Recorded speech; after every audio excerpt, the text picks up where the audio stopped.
to dig, and we will hold more people accountable. And I encourage anyone with information to come forward and to do so before it is too late. And third, the Southern District of New York remains committed to rooting out corruption without fear or favor and without regard to partisan politics. We are not focused on the right or the left. We are focused only on right and wrong.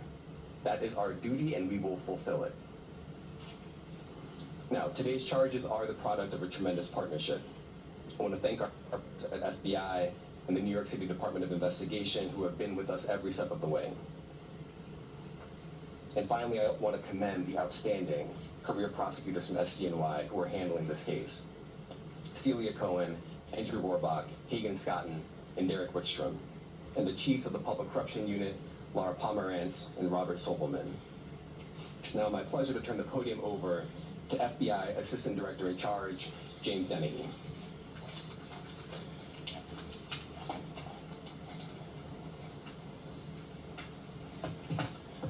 Good morning, and thank you for being here today.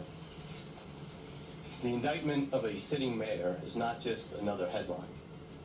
It is a stinging reminder that no one is above the law or beyond reproach, and it serves as a sobering moment for all of us who place our trust in elected officials.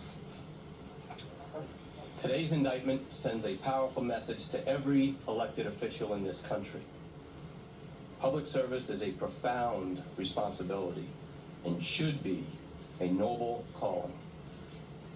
When that's perverted by greed and dishonesty, it robs us of our trust.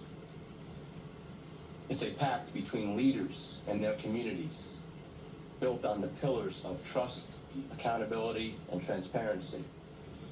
When that pact is broken, the consequences ripple far beyond one office or one election cycle. We know not all leaders are corrupt. We know there are countless public servants who wake up every day with the intention of doing right by their constituents.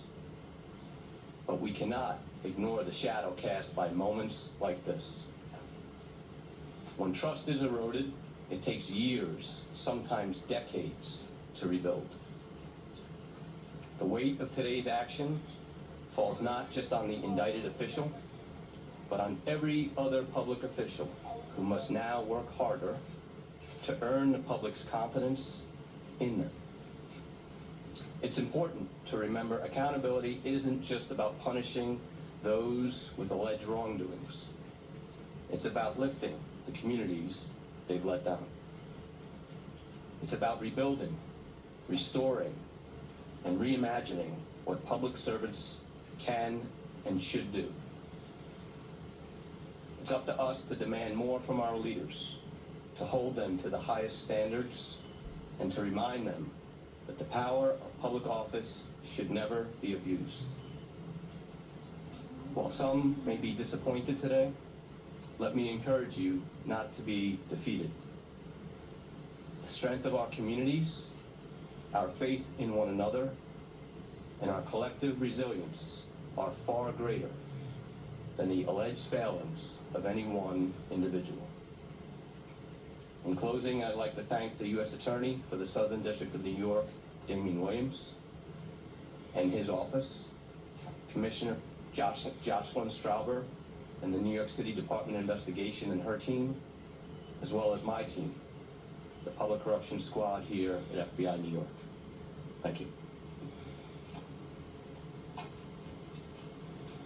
I'd like to welcome up Commissioner Jocelyn Strauber from the New York City Department of Investigation.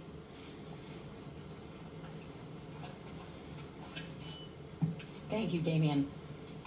Good morning. Today, for the first time in New York City's modern history, we announce criminal charges against the sitting mayor of New York City.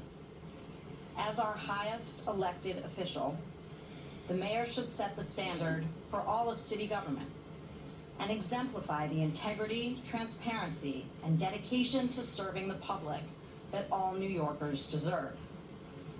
Instead, the indictment unsealed today alleges that Mayor Adams abused his power and position for nearly a decade as Brooklyn Borough President and as mayor to enrich himself and his mayoral campaigns.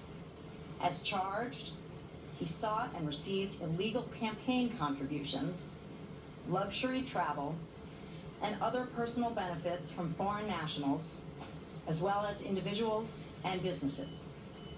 He allegedly took steps to conceal those illegal contributions and personal benefits and involved city employees and campaign staff in that concealment. As the indictment explains, this kind of corruption has real costs to the city and to the public. As alleged, the mayor's 2021 campaign falsely certified compliance with campaign finance laws in order to conceal those illegal campaign contributions, and as a result of those false certifications, received over $10 million in public matching funds. The mayor's alleged acceptance and concealment of illegal contributions and personal benefits gave overseas benefactors, wealthy individuals, and businesses undue influence over the mayor, influence that federal and local laws seek to prevent. And as charged, in exchange for certain personal benefits, the mayor pressured the New York City Fire Department to forego a required fire safety inspection before the opening of the new Turkish consulate building. As the city's Inspector General, the Department of Investigation, a city agency, conducts its investigations confidentially and wholly independent of City Hall. We handled this investigation as we would any other, following the facts and seeking to hold wrongdoers accountable no matter their role or title. Our unique access to city records and expertise in matters of city government make us a critical partner in the fight to root out corruption, working closely with our law enforcement colleagues at the FBI and the U.S. Attorney's Office. If you have information about this case or about illegal conduct by any New York City official or employee, I encourage you to contact DOI by email at tipline@doi.nyc.gov or by phone at 212-825-2828. I want to thank the U.S. Attorney's Office for the Southern District of New York and the FBI for their partnership on this investigation. And I want to recognize and thank the dedicated, hardworking DOI investigators who are handling this matter. Senior Inspector General Eleanor Rivkin, Inspector General Audrey Feldman, Deputy Inspectors General Arturo Sanchez and Trenton Sweeney, and their supervisors, Deputy Commissioners Christopher Ryan and Dominic Zarella. Thank you. Thank you, everyone. Can you just say, Mr. Mayor Adams has said he's not going to resign? He said that We just witnessed federal